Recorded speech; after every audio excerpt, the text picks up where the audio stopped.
लोग कितने परेशान हैं, लेकिन अब जिनके पैसे फंसे हैं उनका क्या होने वाला है आपको बता रहे हैं। बैंक पर बैन से ग्राहकों को घबराने की जरूरत नहीं है। सबसे पहले ये समझिए, बैंक में ग्राहकों के पैसों का इंश्योरेंस होता है। जो आप पैसा जमा करते हैं सोच के कि सुरक्षित रहेगा, उसका इंश्योरेंस होता है। DICGC के तहत 5 लाख तक का बीमा कवर है, यानी अगर आपके पैसे कहीं फंसते तो 5 लाख रुपए तो आपको मिलने ही वाले हैं। बैंक बंद होने की स्थिति में भी ग्राहकों को पैसा मिलेगा और हर ग्राहक को अधिकतम 5 लाख रुपए मिलेंगे ही। तो अगर आपकी कम राशि भी जमा है, मान लीजिए 1 लाख रुपए जमा है, 2 लाख रुपए जमा है, और ऐसी स्थिति आती है कि पैसा नहीं मिलने की बात आ रही है, बैंक को बंद कर दिया गया, परमानेंट ताला लगा दिया गया, तो भी आपको 5 लाख रुपए मिलेंगे ही। और ये सरकार का नियम है। पहले कभी 1 लाख हुआ करता था, लेकिन अब 5 लाख तय किया गया है, जिससे ग्राहकों का हित सुरक्षित रहे। लेकिन इसको लेकर हमने एक्सपर्ट से भी समझने की कोशिश की कि जो ग्राहक है उनके पास क्या ऑप्शन है। सुनिए आकाश जिंदल साहब क्या बता रहे हैं इस पर। 5 लाख तक का deposit insurance and credit guarantee corporation का कवर होता है। तो 5 लाख तक का पैसा deposit insurance and credit guarantee corporation की तरफ से अगर बैंक ने डिपॉजिट इंश्योरेंस कराया हुआ है तो वो वहां सेफ्टी रहेगी अकाउंट होल्डर्स के लिए। अब उसके बियॉन्ड जो पैसा है वो डिटेल्ड स्क्रूटनी होगी बैंक की, तब पता चलेगा। उसके अलावा पीछे के सालों में ऐसा भी हुआ है कि कुछ बैंक के डिपॉजिटर्स और अकाउंट होल्डर्स को रिलीफ देने के लिए अथॉरिटीज ने कुछ बैंक्स का मर्जर और टेक ओवर भी करवाया है, ताकि डिपॉजिटर्स को बचाया जा सके, उनका इंटरेस्ट सेफगार्ड किया जा सके। तो लोगों के मन में तो शंका अब आ चुकी है कि 6 महीने बाद आखिर क्या होगा। 5 लाख तो मिलेंगे, लेकिन जिन्होंने 5 लाख से ज्यादा जमा किए हैं उनका क्या? बहुत सारे सवाल हैं। सवालों का जवाब देती है रिपोर्ट, देखिए।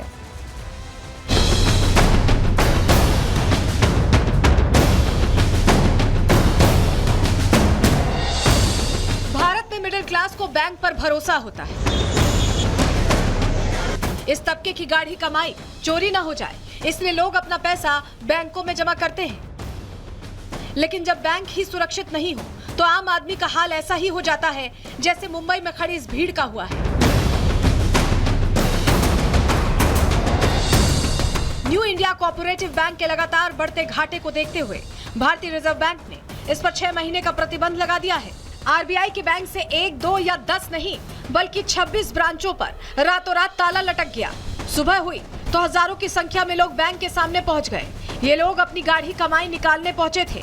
किसी को बेटी की शादी के लिए पैसा चाहिए, तो किसी को दवाई के लिए, कोई अपने बच्चों के भविष्य को संवारने के लिए पैसा निकालना चाहता है, तो किसी को रोजमर्रा के खर्चों के लिए पैसे की जरूरत है।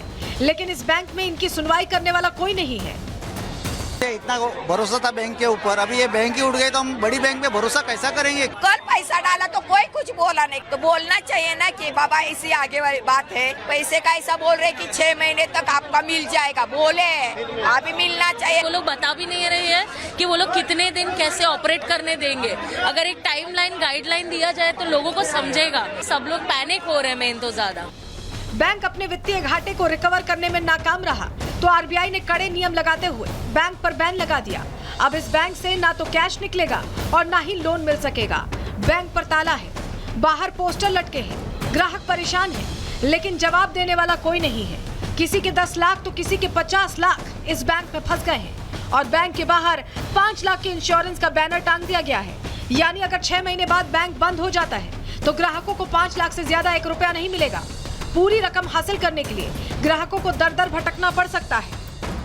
जब व्यक्ति बैंक में पैसा रखता है तो ये सोच के रखता है कि पैसा सेफ है और कोई भी जरूरत है तो इमीडिएटली पैसा मिल जाएगा। मैं RBI से रिक्वेस्ट करूंगा हर व्यक्ति को 50,000 रुपए का कम से कम इमरजेंसी विड्रॉल दिया जाए। RBI के आदेश का असर सीधे तौर पर ग्राहकों पर पड़ा है। बैंक से ना तो पैसे निकलेंगे और ना ही जमा होंगे।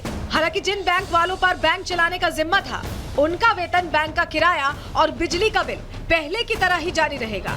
यानी बैंक के खर्चे चलते रहेंगे और ग्राहक लाइन में खड़ा रहेगा।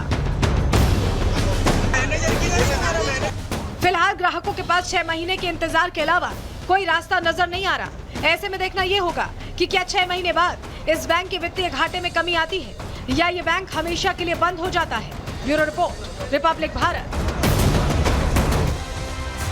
आपके मन में शायद ये भी सवाल होगा कि ऐसे अगर बैंक बंद होता है तो क्या होता है, किसका सबसे ज्यादा नुकसान होता है। चलिए जानकारी जल्दी से आपको देते हैं कि सबसे ज्यादा नुकसान यहाँ किसको उठाना पड़ता है इस तरह अगर बैंक अचानक बंद हो जाता है। चलिए बताते हैं आप। दरअसल बैंक बंद होने से सबसे ज्यादा नुकसान हमारा और आपका होता है, यानी ग्राहकों का होता है। बैंक खाते में ग्राहकों का पैसा फंस जाता है, मुश्किल होती है। इंश्योरेंस अब जरूर आता है, लेकिन कहीं ना कहीं मुश्किल तो होती है। बैंक में एफडी के रूप में, देखिए एफडी के रूप में जमा रहता है मोटा पैसा। लोग एफडीज बनाते हैं, किस लिए बनाते हैं? सेविंग्स करते हैं, फ्यूचरिस्टिक अप्रोच के साथ बनाते हैं। लेकिन पैसा अटक जाए तो क्या करें? रिटायर्ड कर्मचारियों की पेंशन की रकम भी रहती है बैंक में। ग्राहक पढ़ाई और शादी के लिए पैसा भी जमा रखते हैं। इसके अलावा बैंक बंद होने पर आरबीआई और सरकारों को खास नुकसान जरूर नहीं होता, लेकिन नुकसान सबसे ज्यादा हमें और आपको होता है। और ऐसे में हमें सोच समझकर आगे बढ़ने की जरूरत है। तो क्या करें? कैसे अपने पैसों को सुरक्षित रखें, कैसे अपने पैसों को बचाएं, मैं बताने जा रही हूं आपको, क्योंकि आपके लिए ये जानकारी बहुत जरूरी है। 5 लाख तक का एक इंश्योरेंस जरूर है, लेकिन वो सिर्फ 5 लाख तक का है। अगर अमाउंट ज्यादा हो, मान लीजिए आपने 8 लाख रुपए जमा किए, तब क्या होगा? लेकिन 8 लाखों को कैसे जमा करें, कैसे उसे डिसेमिनेट करें कि आपका नुकसान ना हो, आपका फायदा हो, आपके फायदे वाली बात बताते हैं आपको। दरअसल आपका पैसा है तो जिम्मेदारी भी आपकी होगी और उसे आपको उठाना होगा। किसी एक बैंक में पूरा पैसा जमा ना करें, ये बहुत इंपॉर्टेंट बात है, क्योंकि अगर आपने पूरा पैसा जमा कर दिया, बैंक लॉक हो गया, ऐसे ही फ्रीज हो गया, तो आप क्या करेंगे? अगर आपके पास 8 लाख रुपए हैं, एग्जाम्पल के तौर पर मैं बता रही हूँ, तो 2 बैंक्स में रखें, 4-4 लाख रुपए रख दें। कम से कम 5-5 लाख की कैपिंग होगी, इंश्योरेंस है ना 5-5 लाख का। दोनों बैंक अगर बंद होते हैं तो आपको 8 लाख रुपए मिलेंगे, बल्कि 10 लाख मिल सकते हैं। अपना पैसा छोटे और लोकल बैंक में ना रखें, ये ध्यान रखें। बहुत सारे बैंक होते हैं, स्मॉल फाइनेंस बैंक, इस तरह के बैंक। वेरीफाई करें कि ये बैंक कितना सुरक्षित है। पैसा हमेशा पीएसयू बैंक या फिर बड़े प्राइवेट बैंक्स में ही रखें। ये वो तरीका है जिससे आप अपनी जो इनकम है, अपनी गाढ़ी कमाई है, उसे सुरक्षित रख सकते हैं। और क्योंकि पैसा आपका है तो सोच समझ के आपको चलना होगा और इसे फॉलो करें।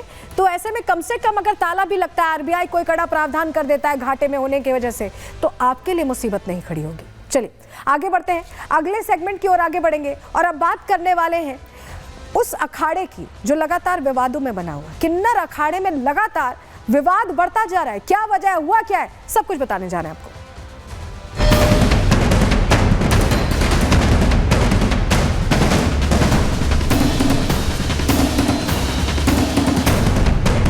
कल्याणी माँ जो है, महामंडलेश्वर जो है, उन पर हमला हुआ है, चाकुओं से हमला हुआ है।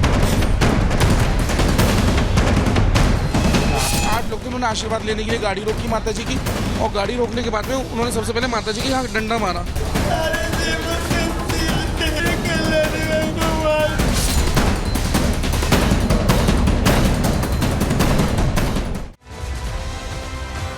किन्नर अखाड़े में लगातार ऐसा लग रहा है कि वर्चस्व की लड़ाई चल रही है। और लड़ाई शुरू हुई कब, आपको बताते हैं। ममता कुलकर्णी की जैसे ही एंट्री हुई, जैसे ही ममता कुलकर्णी महामंडलेश्वर बनी, ऐसा लगा कि किन्नर अखाड़े में 2 फाड़ हो गई और उसके बाद वर्चस्व की लड़ाई शुरू हो गई। और लड़ाई होती रहती, वाद विवाद चलता रहता, लेकिन ये लड़ाई हमले तक आ गई। हुआ